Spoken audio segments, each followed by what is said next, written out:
Good afternoon, I'm Sam Mills. You're watching the Solent News Bulletin at 4. Over 30% of children in Southampton are in abject poverty, according to the data released by the End Child Poverty Coalition. The coalition is made up of over 150 organisations and charities aiming to lobby the government. They say that children of families on less than 60% of the median household income, which is £27,500, are seeing living standards squeezed considerably as the prices are on the rise. Labour councillor Warwick Payne believes that a lack of government funding has contributed to an increase in poverty. The government has been on an austerity drive for all of this decade, since the Conservative coalition came in 2010, and we're now at a stage whereby, as a Labour politician, I would argue that we have austerity not because it's required, but because we have a government that has chosen to do this to people. And it feels to me that the people who've borne the brunt of austerity are those who had the least amount of money to give in the first place. There are calls for CCTV to be installed in Southampton parks after 2 rapes occurred this month, a matter of days apart.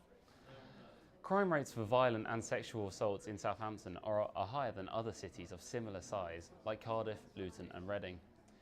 Many people who live in Southampton think the council could introduce more measures to keep the parks safe.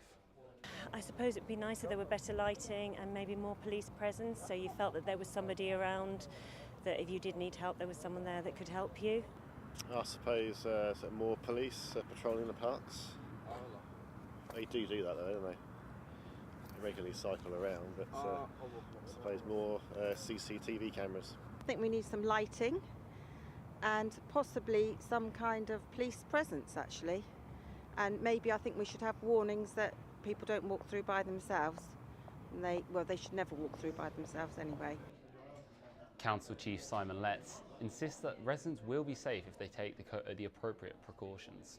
The crime prevention principle is about people making sensible decisions about what they do. So don't go into a dark space in the middle of the night on your own, because you are likely to put yourself at risk. So make sensible decisions, stay with your friends, stick to where the street lights work well, and you'll probably be absolutely fine. Because Southampton is broadly a low crime city, people are at low risk of attack here, and usually when something happens there is some ancillary reasons behind it. Civic chiefs are launching their own gas and electricity company later this year. City Council-backed Citizen Energy will provide Southampton with competitively priced power, say civic bosses. The hope is that the non-for-profit firm will be able to help some of the city's lower income families out of fuel poverty.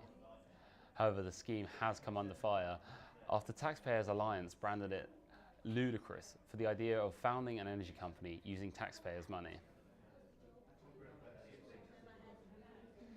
Britain is looking at potentially banning plastic straws in a bid to tackle ocean pollution. According to the Marine Conservation Society, an estimated 8.5 billion straws are used in Britain every year, with plastic straws being one of the most common found items during beach cleanups. Prime Minister Theresa May has pledged to eliminate all avoidable plastic waste within the next 25 years in an action plan that includes supermarkets bringing in plastic-free aisles.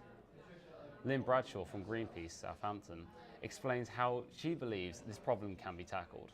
Straws is like one little part of the problem, but if all these little parts get sorted out, then it will hopefully mean there's less plastic everywhere. But straws have been particularly horrifically seen in pictures of like stuck in animals and things. But I remember years ago it was the things that go on cans and hold cans together. There was a big campaign about them, and there's always going to be these big campaigns, but hopefully there's such a big momentum at the moment that all these little things like plastic straws will build up to be a big cut down. With Easter fast approaching, the shops are filled with everyone's favourite chocolate treats. However, some companies' choice to release gender-specific Easter eggs has caused backlash from parents who believe this is unnecessary. Our reporter Isabel Truscott went out to find more. Easter eggs, a childhood favourite for many, the upcoming holiday is a chocolate lover's dream. But is there a side to Easter eggs we haven't considered before? Although many brands have gender-neutral adverts and packaging, Kinder have released their boy and girl specific eggs. The blue and pink foil-wrapped eggs contain a full-size toy of either a male or female DC superhero. Complaints about the needless stereotyping have already made their way from social media platforms such as Twitter to the papers. The head of advertising, marketing and communications at Southampton Solent University says showing societal choices in products is important to consumers. If you can see within that's reflected, that sort of element of choice within society that's emerging is reflected in products, then that will appeal to the target audience that value that and appreciate that and buy into those concepts. Similarly, people who that doesn't even register with won't even probably know that the product exists. That's all from us for now. You can find out all our stories and more online. Head to ssjournalism.co.uk. Have a good evening.